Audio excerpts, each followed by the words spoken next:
Thank you. Thank you, everyone. Thank you. Thank you.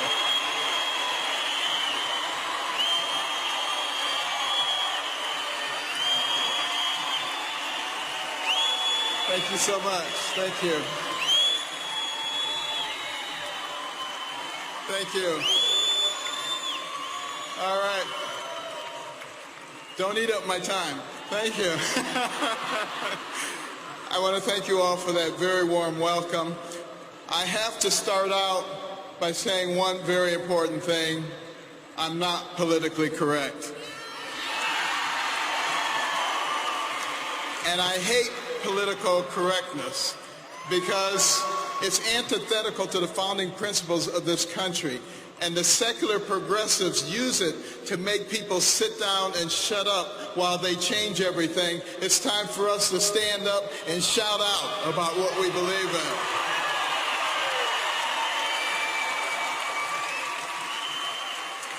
You know, I devoted my career to studying and operating on the human brain. This remarkable organ defines our humanity.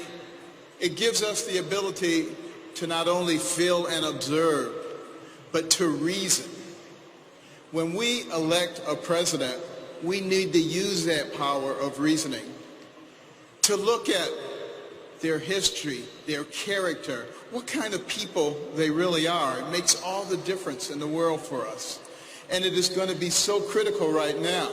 We must resist the temptation to take the easy way out and to passively accept what is fed to us by the politically elite and the media, because they don't know what they're talking about, but they have an agenda.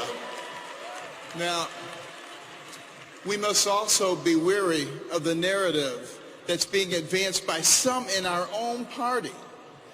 The notion that a Hillary Clinton administration wouldn't be that bad, the effects would only be temporary.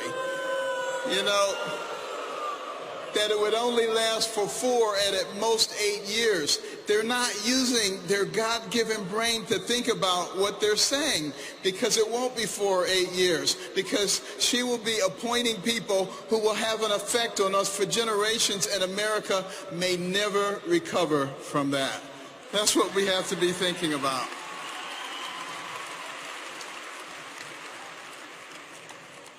You know, interestingly enough, we have to start thinking about what would Hillary Clinton do if she was in fact the president. She would appoint Supreme Court justices, she would appoint federal judges, and that would have a deleterious effect on what happens for generations to come. Not only that, but she would continue with a system that denigrates the education of our young people, puts them in a place where they're never going to be able to get a job, where they're always going to be dependent, and where they can therefore be cultivated for their votes. This is not what America is all about, this kind of deception. And this is what we, the people, have the necessary obligation to fight.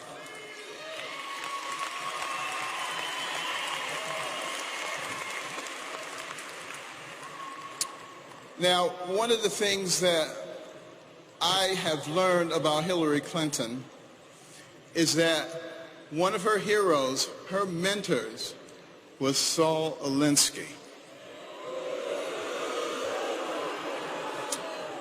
And her senior thesis was about Saul Alinsky. This was someone that she greatly admired and that affected all of her philosophies subsequently. Now, interestingly enough, let me tell you something about Saul Alinsky. He wrote a book called Rules for Radicals. On the dedication page, it acknowledges Lucifer, the original radical who gained his own kingdom. Now, think about that. This is a nation where our founding document, the Declaration of Independence, talks about certain inalienable rights that come from our Creator. This is a nation where our Pledge of Allegiance says we are one nation under God. This is a nation This is a nation where every coin in our pocket and every bill in our wallet says, "In God we trust." So are we willing to elect someone as president who has as their role model somebody who acknowledges Lucifer? Think about that. The secular progressive agenda is antithetical to the principles of the founding of this nation. And if we continue to allow them to take God out of our lives, God will remove himself from us. We will not be blessed, and our nation will go down the tubes. And we will be responsible for that. We don't want that to happen. Now, Donald Trump, he understands this very well. He understands that the blessings of this nation come with the responsibility to ensure that they are available to all, not just the privileged few. This is exemplified by his willingness to take on the establishment against all odds. It is evident in his passion for the American worker. It is found in his desire to put his considerable skills to work on behalf of American interests, not his self-interest. I'm proud to support Donald Trump, an extraordinary businessman, the right leader for a time such as this.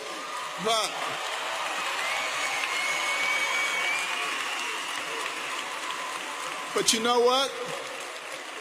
It is not about Donald Trump.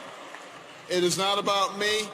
It is about we, the people. And Thomas Jefferson said that we would reach this point because we, the people, would not be paying attention, and it would allow the government to grow, to expand, and to metastasize, and to try to rule us. But he said, before we turn into something else, we, the people, would recognize what was going on, what we were about to lose, and we would rise up and we would take control of our nation. And I say now is the time for us to rise up and take America back.